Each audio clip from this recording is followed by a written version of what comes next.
तो सबसे पहला क्वेश्चन जो था ये पूछा गया था अकाउंटिंग बिगिंस वे। अकाउंटिंग कहाँ से स्टार्ट होता है? तो हम लोग को पता है अकाउंटिंग जो हमारा बुक कीपिंग के बाद स्टार्ट होता है, तो इसका फर्स्ट आंसर हो जाएगा फर्स्ट। सेकंड क्वेश्चन पूछा गया था 31 मार्च 2022 को सेल करने के बाद हमारा 5,000 का गुड्स बचा हुआ है, तो ये क्या होगा? ये हमारे लिए इवेंट है। नेक्स्ट क्वेश्चन था person who is to receive, जिसको पैसा रिसीव करना है हमारे बिजनेस से, उसको क्या बोलेंगे? तो जिसको पैसा रिसीव करना होता है हमारे बिजनेस से, हमारे बिजनेस का क्रेडिट होता है। Which of following is an intangible asset? Intangible asset क्या है? तो यहाँ पे गुडविल हो जाएगा। नेक्स्ट क्वेश्चन पूछा गया था provision for bad and doubtful debt is made due to किस प्रिंसिपल के कारण हम लोग प्रोविजन हम लोग बनाते हैं बेड और डाउटफुल डेट का? तो ये हमारा कंजर्वेटिज्म कंसेप्ट है, जो ये बेसिकली बताता है कि लॉस का हम लोग को प्रोविजन अभी ही बना लेना चाहिए। लॉस के लिए हम लोग को लॉस और एक्सपेंस जो उसका अकाउंटिंग कर लेना चाहिए। नेक्स्ट था फिक्स एसेट और करेंट एसेट को जो कैटेगराइज किया जाता है ये किस कंसेप्ट के कारण किया जाता है? तो ये गोइंग कंसर्न कंसेप्ट के कारण किया जाता है। नेक्स्ट क्वेश्चन था अकाउंटिंग स्टैंडर्ड क्या ला रहा है हमारे बिजनेस? ब्रिंग यूनिफॉर्मिटी, यूनिफॉर्मिटी लाता है किसमें किसमें? In accounting principle, in books of accounts और फाइनेंशियल स्टेटमेंट। तो यहाँ पे अकाउंटिंग स्टैंडर्ड जो है ये सभी में यूनिफॉर्मिटी लाता है। नेक्स्ट क्वेश्चन था which of following is not a basic of accounting? Credit basis of accounting, ऐसा कोई क्रेडिट बेसिस कोई अकाउंटिंग का बेसिस नहीं होता है। नेक्स्ट क्वेश्चन था a blank is send to customer when he returns goods. जब कस्टमर गुड्स रिटर्न करता है तो हम लोग उसको क्या भेजते हैं? तो हम यहाँ पे एक चीज बताए थे कि हम लोग को जनरल एंट्री समझना है। जनरल एंट्री में हम लोग कस्टमर को जो कर रहे होंगे अपने बुक्स में, जो अगर कोई सप्लायर है कोई वेंडर है तो एंट्री क्या करेगा? अगर कोई कस्टमर गुड्स उसको रिटर्न कर रहा है तो एंट्री करेगा सेल्स रिटर्न अकाउंट डेबिट। ये हम लोग को दुकानदार के पॉइंट ऑफ व्यू से समझना, बिजनेस के पॉइंट ऑफ व्यू से।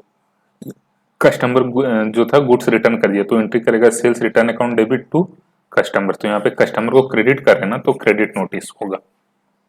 नेक्स्ट था गुड्स परचेज फॉर कैश। इससे क्या होगा? अगर हम लोग गुड्स कैश में परचेज कर रहे हैं तो गुड्स जितना बढ़ेगा उतना ही हमारा कैश घट जाएगा। अल्टीमेटली हमारे एसेट पे कोई भी इफेक्ट नहीं आने वाला है। नेक्स्ट था ट्रेडमार्क, जो ये किस टाइप का अकाउंट है? तो ट्रेडमार्क एक रियल अकाउंट हो जाएगा।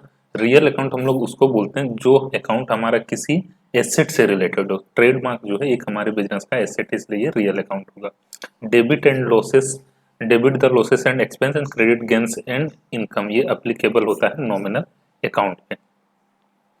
डेबिट सिग्निफाइज, डेबिट जो है किस चीज को सिग्निफाई करता है? तो इंक्रीज इन एसेट को भी डेबिट बताता है। अगर लायबिलिटी डिक्रीज करता है तो उसको भी बताता है। कैपिटल डिक्रीज करता है तो उसको भी बताता है।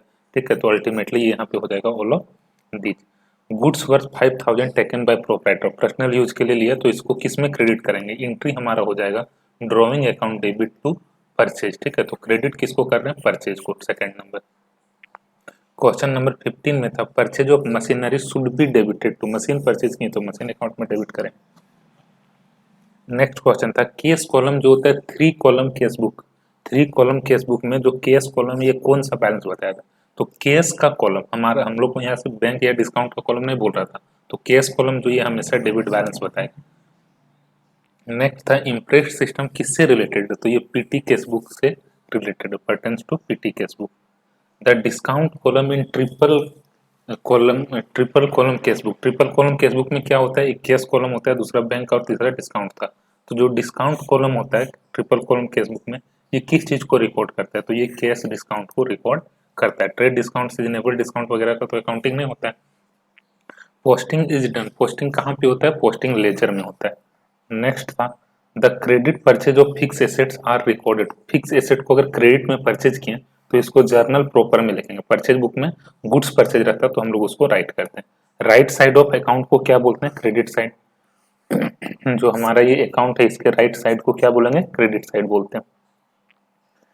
The purpose process of entering the transaction from journal in an account, general से हम लोग अकाउंट्स में जो ट्रांजेक्शन को इंटर करने का प्रोसेस होता है इसको क्या बोलते हैं? Posting, posting into account. BRS जो होता है एक मेमोरेंडम स्टेटमेंट होता है, ये पासबुक और कैशबुक नहीं होता है।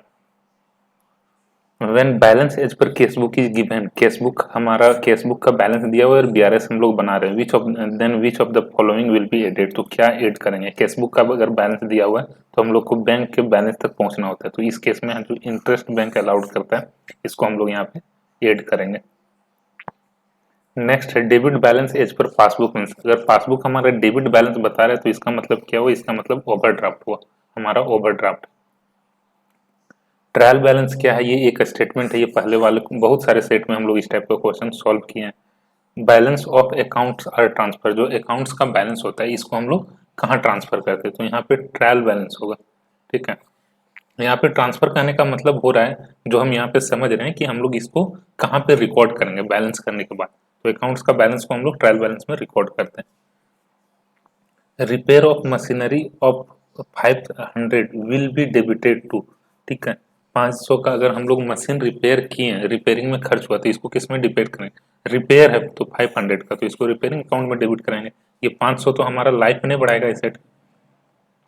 Under diminishing balance method depreciation का अमाउंट जो होता है ये डिक्रीज होते जाता है, घटते जाता है। नेक्स्ट है discarding the old machine due to new innovation, इसको हम लोग क्या बोलते हैं? तो इसको हम लोग बोलते हैं ऑब्सोलेंस, ऑब्सोलेंस ये हमारा फर्स्ट आंसर यहाँ पे हो जाएगा। प्रोविजन जो ये क्या है? एक चार्ज प्रॉफिट, चार्ज कहने का मतलब होता है जिसको हम जो हम लोग को एनी हाउ रिकॉर्ड करना पड़ेगा। एप्रोप्रिएशन ऑफ प्रॉफिट कहने का मतलब हो गया जो हमारा प्रॉफिट है तब होगा, नहीं तो नहीं होगा। जैसे रिजर्व, रिजर्व को हम लोग बोलते हैं एप्रोप्रिएशन ऑफ प्रॉफिट।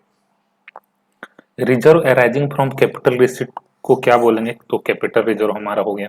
33 है बिल ऑफ एक्सचेंज कौन ड्रॉ करता है? तो बिल ऑफ एक्सचेंज जो है ये क्रेडिटर ड्रॉ करता है, क्रेडिटर ड्रॉ करता है डेटर पे। बिल इंडोर जो किए थे वो डिजोनर हो गया, तो जो ड्रॉवर है bill, when a bill endorse, bill हम लोग इंडोर्स किए थे वो डिजोनर हो जाता है, तो ड्रॉवर किसको क्रेडिट करेगा? तो ड्रॉवर अभी एंट्री क्या करेगा? जो इंडोर्जी है जिसको इंडोर्स सॉरी यहाँ पे वो करेगा जो उसका डेटर है, डेटर को डेबिट कर देगा, टू करेगा इंडोर्जी, इस टाइप से एंट्री करेगा। डेटर से अब उसको पैसा लेना है और इंडोर्जी को देना है, तो यहाँ पे क्रेडिट किसको कर रहा है? The drawer gives credit to endorsee account. Next है choose the correct chronological order of ascertaining the following profit from PNL account. Profit and loss account अगर हम लोग ये बना रहे हैं तो उसमें हम लोग किस क्रोनोलॉजिकल ऑर्डर में निकालते हैं? सबसे पहले gross profit, then operating profit, then net profit. Next था summary of all asset and liability on a particular date, जो एक पार्टिकुलर डेट में हमारे बिजनेस का एसेट और लायबिलिटी का बैलेंस बताता है उसको बोलते हैं बैलेंस शीट। आउटस्टैंडिंग एक्सपेंस क्या है? विच विल बी पेड, जो हम लोग को फ्यूचर में पेड करना वही तो हमारा आउटस्टैंडिंग एक्सपेंस होता है। Gross profit is ascertain by, किसके थ्रू एसर्टेन करते हैं? तो ये ट्रेडिंग अकाउंट के थ्रू एसर्टेन होगा। Which of following accounting software है? Which of the following is accounting software, तो पेरोल अकाउंटिंग जो है ये अकाउंटिंग सॉफ्टवेयर है। Which of the following is not an advantage of DBMS, data based management system का इसमें से कौन सा एडवांटेज नहीं है? सिक्योरिटी, कंप्लीटनेस और इंडिपेंडेंस जो है ये एडवांटेज है। कॉस्टली जो है ये एडवांटेज नहीं हो गया, ये लिमिटेशन हो गया, ठीक है। तो this is not an advantage of DBMS. तो यही था इस वीडियो में। Thank you.